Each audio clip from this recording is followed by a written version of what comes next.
जादुई पत्थर।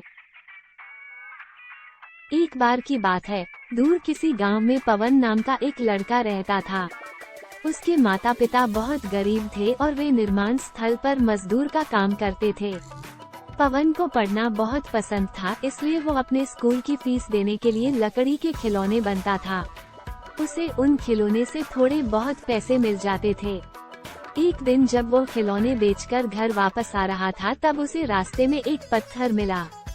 उसने उस पत्थर को रास्ते से हटाया तो उसने देखा कि उसके नीचे एक हीरे जैसा चमकता हुआ एक छोटा सा पत्थर है। उस पत्थर से थोड़ी रोशनी आ रही थी।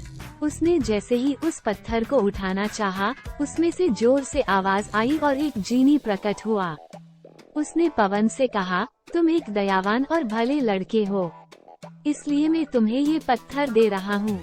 यह एक जादुई पत्थर है। इस पत्थर से तुम जिस चीज को छुओगे, उस चीज में जान आ जाएगी।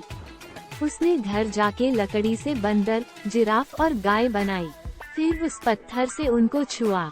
जादुई पत्थर से छूते ही सभी जानवर जीवित हो गए। अब ये बात राजा तक भी पहुंच गई थी, इसलिए राजा ने कुछ सैनिकों को पवन को अपने दरबार में लाने के लिए भेजा।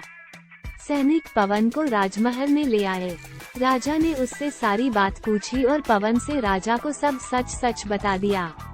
राजा ने सोचा, अगर यह पत्थर मुझे मिल जाए तो कितना अच्छा होगा। राजा के बहुत कहने पर भी पवन पत्थर देने के लिए नहीं माना, तो राजा ने उसे कारागार में डलवा दिया। तभी एक जोर का धमाका हुआ और वहाँ एक जीनी प्रकट हुआ और राजा से बोला, राजा, तुमने ये जादुई पत्थर पवन से लेना चाहा। शायद तुम्हें ये पता नहीं है कि जो भी इस पत्थर को छीनना चाहेगा, वो खुद ही पत्थर का बन जाएगा। जीनी की थे बात सुनकर राजा बहुत डर गया और उसने तभी की तभी पवन को भी छोड़ दिया। शिक्षा: हमें कभी भी किसी की चीजों को अपनी ताकत के बलबूते पर जबरदस्ती नहीं लेना चाहिए।